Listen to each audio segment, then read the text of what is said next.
We start with the war in Ukraine. Russian forces are setting their sights on new targets in the country after completing the capture of a key region in the industrial heartland.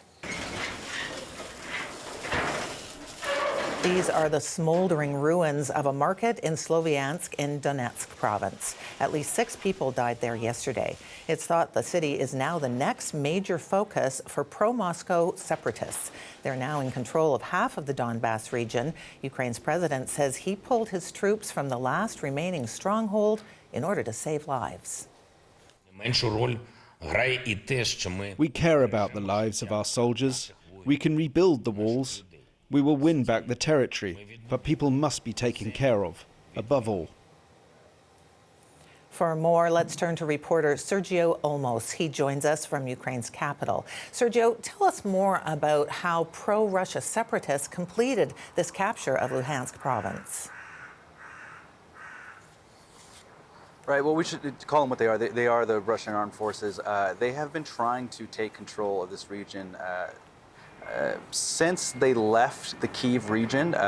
Moscow said that when they came towards Kyiv and was repelled back, that was all a feint to really capture the Donbass.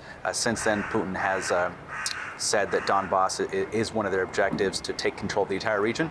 With the capture of Lysychansk and Severodonetsk last week, this completes the total occupation of the Luhansk region.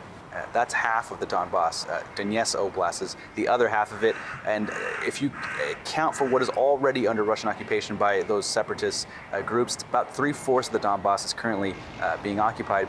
Ukraine has been losing a lot of soldiers in that area trying to defend it.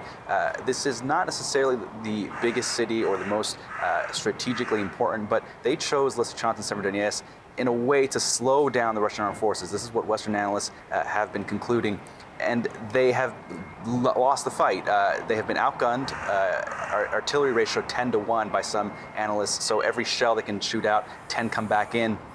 And since they're pulling back now from Lysychansk, they now have to defend territory that is much closer to their logistics and decision-making headquarters in Kramatorsk. As we see these images in Sloviansk, that's only 10 kilometers away from the de facto capital of the region, Kramatorsk. Now, Sergio, as you say, Vladimir Putin has made it clear that he wants victory in the entire Donbass region. And it appears he's already moved on from Luhansk. What can you tell us? That's right. Ukraine hoped to kind of slow down Russia and stop them in the Lysychansk area. They were unable to, and now that Russia is moving forward, on a map it doesn't look like a big territory, but as they move forward towards Kramatorsk, Sloviansk is just a few minutes car ride. It's closer to Kramatorsk, the capital, than the Toronto airport is to downtown Toronto. It is very close by. With that getting shelled, yesterday we heard 6 people killed, 14 wounded. It allows Russia to start setting up artillery positions much closer to Kramatorsk. Indeed, we've already heard attacks. We already heard of attacks today on Kramatorsk, Smerch rockets that damaged buildings. That would mean that Ukraine is now holding on rather than fighting for parts of the Donbass. They are holding on to what's left of the Donbass. Kramatorsk is the last stand in that region. If that city were to fall, that would be the kind of the nail in the coffin for the Donbass, for Ukraine.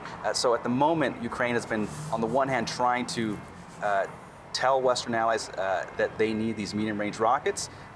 President Volodymyr Zelensky keeps saying that if they had enough of them, they would be able to repel the Russian armed forces.